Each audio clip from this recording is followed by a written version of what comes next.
Peraturan Otoritas Jasa Keuangan terkait penguatan ekosistem asuransi kesehatan resmi dirilis menjelang akhir tahun 2025. OJK menyatakan peluncuran POJK ini dilatar belakangi sejumlah persoalan. Salah satunya adalah tekanan yang semakin besar terhadap ekosistem asuransi kesehatan nasional.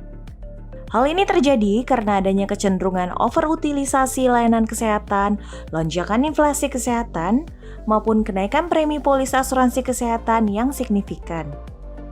Secara agregat, OJK mencatat lonjakan kenaikan premi asuransi kesehatan bahkan mencapai 43,01%. Sementara kebutuhan layanan kesehatan masyarakat semakin hari malah semakin bertambah. Mengacu hal ini, POJK penguatan ekosistem asuransi kesehatan dilahirkan dengan semangat untuk menciptakan keseimbangan manfaat bagi pemegang polis dan mendukung bisnis asuransi kesehatan yang berkelanjutan.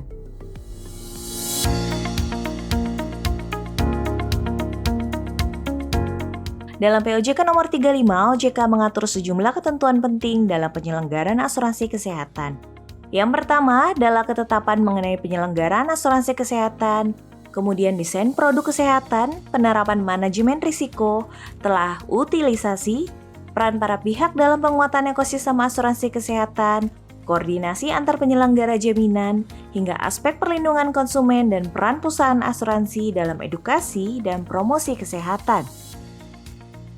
POJK penguatan ekosistem asuransi kesehatan ini juga sekaligus menjadi payung hukum yang mengatur tata cara skema pembagian risiko atau risk sharing yang juga meliputi skema co-payment antara perusahaan asuransi dan pemegang polis asuransi kesehatan. Dengan adanya ketentuan risk sharing, OJK bersama-sama pelaku di ekosistem asuransi kesehatan berharap dapat mencegah praktik moral hazard dan mengurangi penggunaan layanan kesehatan oleh peserta asuransi secara berlebihan atau overutilitas. Bahwa perusahaan asuransi wajib menyediakan produk asuransi kesehatan tanpa fitur pembagian risiko. Di samping itu, perusahaan dapat menyediakan produk asuransi kesehatan dengan fitur pembagian risiko, baik dalam bentuk co-payment dan atau deductible, sepanjang memenuhi prinsip kehati-hatian dan ketentuan yang ditetapkan. Ketentuan risk sharing dalam bentuk co-payment yang ditanggung pemegang polis sebesar 5% dengan batas maksimum sebesar Rp300.000 untuk rawat jalan dan Rp3 juta untuk rawat inap. Sedangkan deductible tahunan dapat ditetapkan dalam jumlah tertentu sepanjang disepakati antara perusahaan dengan pemegang polis dan telah dinyatakan dalam polis asuransinya. Di samping ketentuan risk sharing, salah satu poin penting yang juga diatur dalam POJK ini adalah ketentuan untuk kewajiban pengadaan Dewan Penasihat Medis atau Medical Advisory Board. Dewan Penasihat Medis ini beranggotakan kumpulan dokter spesialis yang wajib berperan memberikan nasihat atau masukan terkait layanan kesehatan atau medis. Ketentuan pengadaan Dewan Penasihat Medis ini diatur OJK untuk dapat dipenuhi perusahaan asuransi yang memiliki produk asuransi kesehatan dengan masa transisi pemenuhan maksimal 1 tahun sejak POJK efektif berlaku.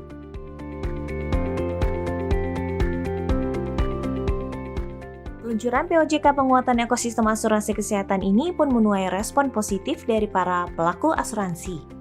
Kalangan manajemen asuransi berharap sederet ketentuan yang termuat di dalam peraturan ini dapat menjadi salah satu pendorong utama pertumbuhan bisnis asuransi kesehatan di tahun 2026 dan di masa mendatang. Ini otomatis harapannya adalah apa yang dikeluhkan oleh masyarakat selama ini, tiap tahun kok preminya naik 30%. Ini kan nggak sustainable. Nah, sebenarnya bukan kita perusahaan asuransi itu menaikkan dengan semena-mena karena memang klaim rasionya sangat tinggi. Klaim rasionya rata-rata kalau kita lihat tahun-tahun ke belakang itu sampai 130%, bahkan 140%. Sehingga menaikkan 30-40% itu kadang-kadang memang nggak cukup bahkan. Jadi dengan adanya POJK ini harapannya adalah dari sisi perusahaan asuransi jiwanya sendiri maupun asuransi umum yang mengeluarkan produk asuransi kesehatan, kita lebih prudent dalam membuat produk, kemudian kita memastikan kita juga untuk mempunyai keahlian. Jadi kita diminta untuk punya dewan penasihat medis, sehingga kita bisa melakukan review terhadap utilisasi, review terhadap profitability dari produk tersebut, dan otomatis kita juga diharapkan untuk bekerja sama dengan BPJS, sehingga ada burden sharing antara BPJS dengan perusahaan asuransi swasta, sehingga harapannya ke depan ekosistem asuransi, ekosistem kesehatan di Indonesia akan semakin baik. Kesehatan ini akan terus bertumbuh di tahun ini, bertumbuh dengan kuat. Bahkan saya melihat akan lebih kuat daripada 2025 dan beberapa tahun sebelumnya. Jadi tren ini meningkat sejak dari COVID. Ya. Kalau saya melihat ada beberapa faktor pendukungnya.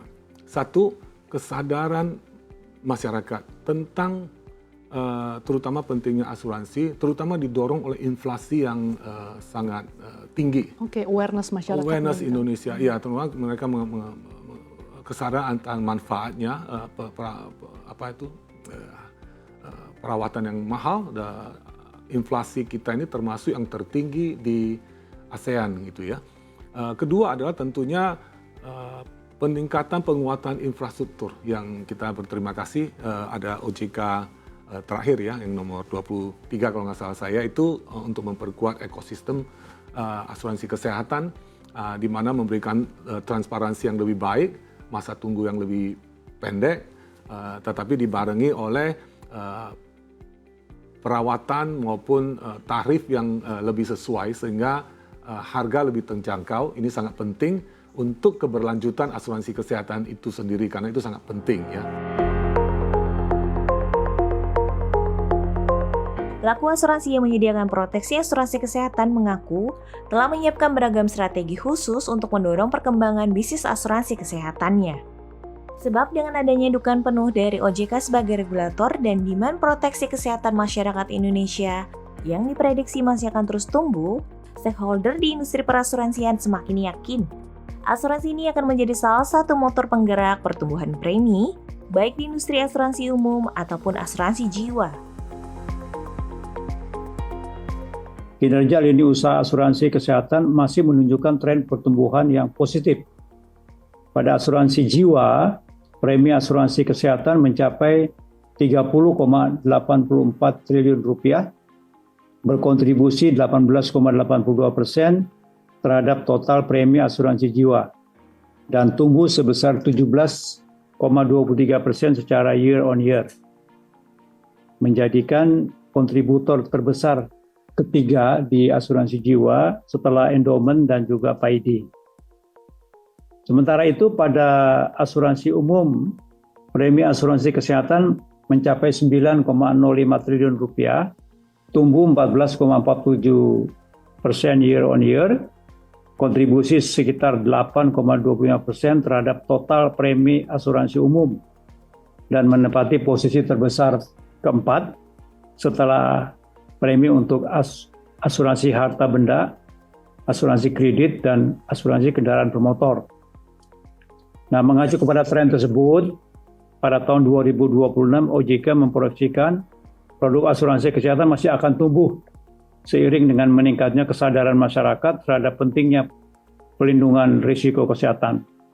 Namun, kami ingatkan bahwa dengan berlakunya POJK ini, akan terdapat penekanan yang lebih kuat pada pengendalian klaim, perbaikan struktur manfaat, peningkatan tata kelola, serta pertumbuhan yang tetap terjaga, sehat, berimbang, dan berkelanjutan. Ada 3 produk yang mungkin menjadi area fokus kita tentunya. Satu adalah produk tradisional life untuk endowment dan whole life tradisional. Kedua adalah tentunya untuk porsi unit link. Karena kita melihat kesempatan yang baik di 2026 karena unit link sangat terkait dengan market performance ya. Kita lihat banyak stimulus ekonomi yang membaik, GDP yang membaik. Asuransi kesehatan juga akan tumbuh. Kita akan membalance antara ketiga segmen tersebut. Kebetulan memang lebih fokus ke produk dan kita menjualnya melalui perusahaan asuransi yang punya bank assurance. Jadi biasanya perusahaan asuransi sudah punya partner banknya masing-masing. Nah, kami lebih fokus ke produknya dan kita sekarang ada 2 partner kita melakukan dengan koasuransi. Jadi kita titip jual karena mereka punya distribusi di bank assurance. Di tengah optimisme dan harapan baru, usai adanya penguatan aturan ekosistem asuransi kesehatan, pelaku asuransi beserta asosiasi pun berharap kalau sinergi antara perusahaan asuransi dan pemerintah dapat dipererat lagi.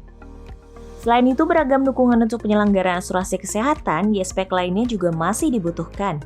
Salah satunya adalah kejelasan di aspek hukum untuk penanganan fraud yang terkait dengan ekosistem asuransi kesehatan. Kalau misalnya praktek-praktek fraud dilakukan oleh pelaku ekosistem, itu apa sih yang boleh kami lakukan gitu. Dan kami juga sangat terbantu nantinya kalau bisa ada data. Jadi misalnya data-data dari agen, data-data dari nasabah, data-data dari dokter atau oknum di rumah sakit yang terbukti melakukan sesuatu yang berhubungan dengan fraud and abuse, data itu bisa di-share gitu. Jadi kayak praktek slick gitu deh gitu. Jadi nanti waktu OJK bilang gak boleh masa tunggu asuransi itu 1 tahun, masa tunggunya itu hanya boleh 6 bulan. Kita tapi udah bisa antisipasi karena kita udah punya data mana yang benar-benar nanti genuine claim, mana yang klaim itu yang dipertanyakan gitu.